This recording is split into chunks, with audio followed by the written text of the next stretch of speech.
ભરૂચ અને નર્મદા જિલ્લા રેતી ખનન, બિસ્માર માર્ગો અને ઉદ્યોગમાં સ્થાનિકોને રોજગારીની માંગ સાથે ડેડિયાપાડાના ધારાસભ્ય ચૈતર વસાવાએ રાજપારડીથી ઝઘડિયા સુધીની પદયાત્રા કાઢી હતી।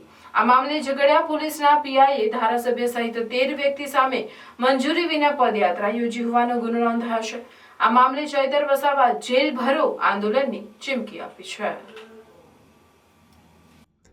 ભરૂચ જિલ્લામાં ગેરકાયદેસર રેતી ખનન, બિસ્માર માર્ગો અને ઉદ્યોગોમાં સ્થાનિકોને રોજગારીની માંગ સાથે ભરૂચના રાજપારડીથી ઝઘડિયા સુધી 13 કિલોમીટરની પદયાત્રાનું આયોજન ડેડિયાપાડાના ધારાસભ્ય ચૈતર વસાવાએ કર્યું હતું, જેમાં ભરૂચ અને નર્મદા જિલ્લામાં ગેરકાયદેસર રેતી ખનનના કારણે દોડતા ઓવરલોડ ટ્રકના કારણે અકસ્માતના અનેક બનાવો બને છે। ત્યારે અધિકારીઓ તેમજ ભાજપના આગેવાનોની મિલીભગતથી સમગ્ર કૌભાંડ ચાલતું હોવાના ચૈતર વસાવા દ્વારા આક્ષેપ કરવામાં આવ્યા હતા। 5 દિવસ બાદ રાજપારડી પોલીસના પીઆઈ એચબી ગોહિલ દ્વારા પોતે ફરિયાદી બનીને ડેડિયાપાડાના ધારાસભ્ય ચૈતર વસાવા સહિત 13 વ્યક્તિઓ સામે તારીખ 3 ડિસેમ્બરના રોજ મંજૂરી વિના પદયાત્રા યોજવાનો ગુનો દાખલ કરાયો છે।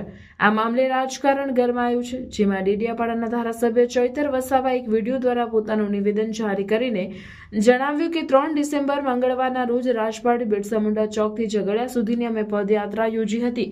ત્યારે રાજપારડીના પોલીસ ઇન્સ્પેક્ટર ગોહિલ દ્વારા પોતે અરજદાર બનીને મારા સહિત 13 લોકો પર ગુનો દાખલ કર્યો છે। અમે 30 નવેમ્બરે કલેક્ટર અને એસપીને જાણ કરી હતી અને પ્રાંત અધિકારીની પણ પરવાનગી માંગી હતી। કોઈપણ જાતના ચૂંટણી કે જાહેરનામા ન હોવા છતાં પોલીસ અધિકારીઓના નકારાત્મક અભિપ્રાયના લીધે અમને પરવાનગી આપવામાં આવી ન હતી, જે બાદ પદયાત્રા યોજી હતી।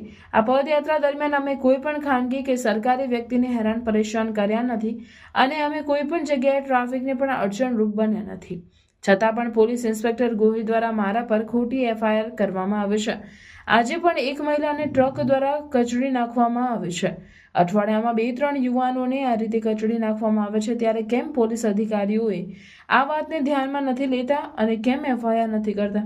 અમે ભરૂચની જનતા સાથે છીએ। જે પણ ભૂમાફિયા હશે કે ઓવરલોડ ટ્રકના માલિકો હશે કે પોલીસ અધિકારી હશે, અમે કોઈથી ડરવાના નથી। આવનાર દિવસોમાં તમારી જેલો ભરવા માટે અમે આવી રહ્યા છીએ।